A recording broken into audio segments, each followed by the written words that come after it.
Hi there, and thanks for tuning into. Hi there, and thanks for tuning into this week's edition of your Wheel and Anchor weekly newsletter.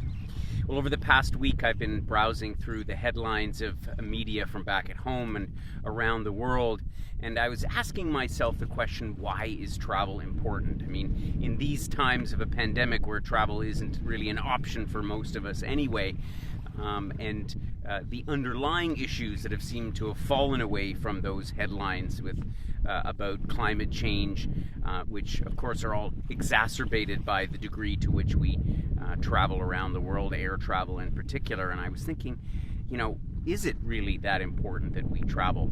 But then, of course, the other headlines of late that have been making the news are all about, the anti-racist protests that have been happening, of course, widely across the United States, even at home in Canada and in many other cities around the world. And it sort of struck me that that it's exactly because of that that we need to travel, and we need to gain a broader understanding of other people and other cultures.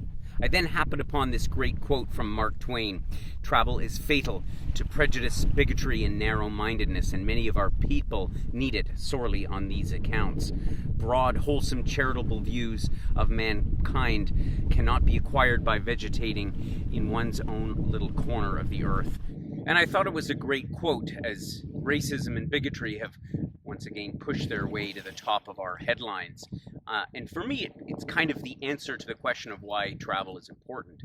Because let's face it, a lot of the roots of this racist sentiment that exists is out of a lack of understanding for our fellow human beings. And the degree to which we can travel around the world and see people in their own cultures with their own traditions and their own needs and wants, and understand that they're really not all that much different than ours. And for me, that's part of the reason that the kind of travel that we want to do, and that I encourage all of our members to do, whether it's with Wheel and Anchor out on your own, is not just to see all the fabulous monuments and stunning landscapes and all those things we expect to see, but it's really about meeting the locals and talking to people, and talking to them, not just about the small talk stuff that we talk about, like the weather and what's good on the menu, but rather asking what it is that is important to them, and their perspective on the world. And I think the degree to which we can understand that through our own travels is the degree to which we can gradually sort of nip this sentiment in the bud. And so it's always been one of my hopes that more people take the time and make the investment to travel. And I think that we can sort of, if we look at our own continent in North America and look at where the problems arise, it's largely from the fact that people haven't gotten out and traveled around the world. And I was quipping with my colleagues the other day about how I'd seen some TV shows where they took some folks and dropped them into countries in the Middle East and put them together with families, something completely out of their element, and what the invariable outcome from all of that is that there was a tremendous sense of sort of respect and gratitude that came about from people who otherwise might have a propensity towards racism and bigotry, simply because they didn't understand that all of these things that get portrayed about other cultures and people of different colors and different religious beliefs and so on and so forth, in the end of the day, we're all cut from the same cloth.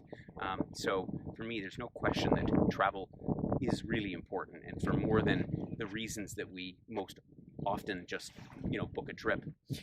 In any event, aside from all that, I wanted to address our two polls of the week from the last 2 weeks.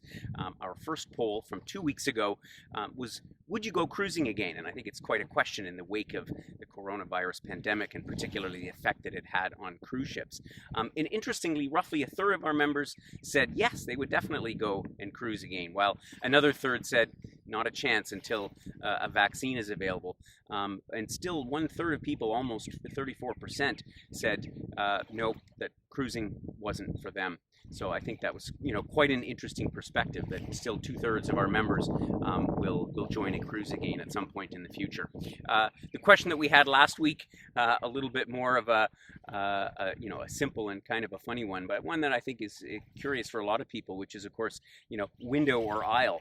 And we actually asked window or aisle or middle. And as you can expect, it was roughly 50-50. In fact, 54% of people said they preferred an aisle seat, so more actually than a window seat. One person actually said they preferred the middle seat, so I'd like to talk to that person and find out exactly what that's all about. You'll find our poll of the week question in the blog below, and so do participate in it. We're trying to come up with some interesting topics, because I think that we all kind of like to know what it is that our other travelers sort of think about when it comes to travel. Coming up this week, we're going to have our travel trivia round 3. That's going to be on Tuesday, June the 16th at 8 p.m. Eastern Standard Time and New Time. So hopefully that's a little bit easier for some of you, particularly on the West Coast. We've had a lot of our members from the West Coast who've joined us for the last 2 sessions, so it gives them a bit of a break. So that'll be 5 p.m. Pacific Standard Time, or I should say Pacific Daylight Time, and that is on Tuesday the 16th of June. And then our next upcoming webinar is going to be on 1 week after that, Tuesday, June the 23rd. We're going to be talking about Azores. We're hoping to go there in November. Our group, of course, from March was postponed twice, in fact. So we're hoping to be visiting the Azores this coming November. I know I was there last November. The weather was marvelous and sunny. In fact, I could even swim in the ocean. So that is, to find out all about that, is on Tuesday the 23rd of June at 11 o'clock Eastern Standard Time. And we're also going to be talking about our spring trip to Azores, which is going to include an extension or a second phase off to Porto in Portugal. And Porto is a really, really beautiful town. For those of you who have been to Portugal or cruised the Douro River, you will have perhaps gotten a taste of this wonderful city. And I think it's worth to spend a few days there and understand more about port wine, about all of the wines that come from the Douro region, and visit this remarkable foodie city of Porto, Portugal. So anyway, lots on the agenda, and I look forward to catching up with you again next week.